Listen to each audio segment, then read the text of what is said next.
Hi friends, welcome to my channel. இன்றைக்கி நம்ம புதினா மீன் வறுவல் எப்படி செய்கிறதுன்னு தாங்க பார்க்க போகிறோம். ஒரு சின்ன மிக்ஸி ஜாரில் ஒரு பச்சை மிளகா, ஒரு கைப்பிடி அளவுக்கு புதினா, இஞ்சி பூண்டு பேஸ்ட் நான் ஆல்ரெடி அரைச்சி வச்சுருக்கேன். அதை சேர்த்து நான் நல்லா நைஸாக அரைச்சி எடுத்துக்கிறேன். இப்போ இந்த பேஸ்ட்டோட 1.5 டேபிள் ஸ்பூன் மிளகாய்த்தூள், 1.5 டேபிள் ஸ்பூன் தனியாத்தூள், 1/4 டேபிள் ஸ்பூன் மஞ்சத்தூள், தேவையான அளவு உப்பு, ஒரு 2 டேபிள் ஸ்பூன் அரிசி மாவு, இதை சேர்த்து நல்லா பேஸ்ட் மாதிரி பிசைஞ்சு எடுத்துக்குவோம். பாருங்கள், பேஸ்ட் மாதிரி வந்துடுச்சு. இப்போ நான் கழுவி எடுத்து வச்சுருக்க மீனில் இந்த பேஸ்ட்டை நல்லா அப்ளை பண்ணி எடுத்துக்க போகிறேன். பாருங்கள், நான் இப்போ 3 மீன்லேயும் பேஸ்ட் அப்ளை பண்ணி எடுத்துக்கினேன். இது ஊற வைக்கிறதுக்கு முன்னாடி நீங்கள் மசாலா அப்ளை பண்ண உடனே ஒரு டேபிள் ஸ்பூன் ஆயில் சேர்த்துக்கோங்க.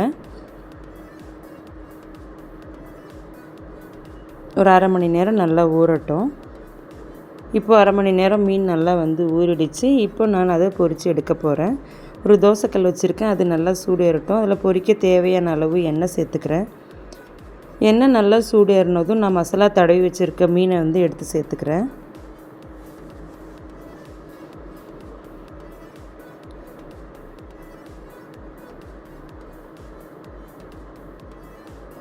இதை 2 பக்கமும் நல்லா திருப்பி போட்டு ஒரு 10 நிமிஷம் பக்கம் வேக வச்சு எடுத்திங்கனாக்க புதினா மீன் வறுவல் உங்களுக்கு ரெடி ஆகிடும். சாப்பிட ரொம்ப டேஸ்ட்டாகவும் இருக்கும்.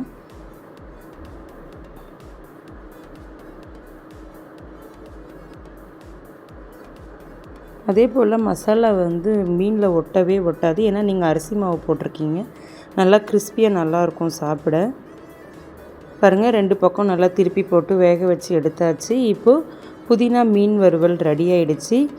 இந்த வீடியோ உங்களுக்கு பிடிச்சிருந்தா, இதை சாப்பிட்ணுன்னு தோணுச்சுன்னா உங்களுக்கு இதே போல் புதினா மீன் வறுவல் செஞ்சு ட்ரை பண்ணி பாருங்கள். செஞ்சு ட்ரை பண்ணி பார்த்துட்டு கீழே கமெண்ட் பாக்ஸில் கமெண்ட் பண்ணுங்கள்.